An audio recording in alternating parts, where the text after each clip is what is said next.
আখের গুড় দিয়ে চিড়া ভাজা কার কার পছন্দ অবশ্যই আমাকে কমেন্ট করে জানাবেন। আজকে আমি আখের গুড় দিয়ে চিড়া ভেজে দেখাবো, আর এই খাবারটি আমার খুবই পছন্দ। আমি আগে থেকে চিড়া ভেজে নিয়েছি। চেষ্টা করবেন একটু সময় নিয়ে অল্প আঁচে চিড়াগুলো ভাজার, তাহলে অনেকটা মুচমুচে হবে।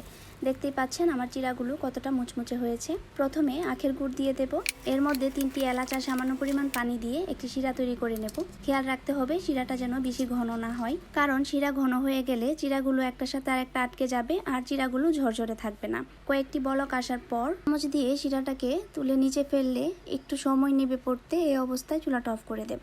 গুড়ের শিরা এর চেয়ে বেশি ঘন করা যাবে না। এরপর অল্প অল্প করে ভেজে রাখা চিড়া দিতে থাকবো আর নাড়তে থাকবো। একবারে সবগুলো চিড়া দিতে যাবেন না, এতে করে গুড়ের শিরাটা ভালোভাবে মিশবে না। তাই অল্প অল্প করে চিড়া দিবেন আর অনবরত নাড়তে থাকবেন।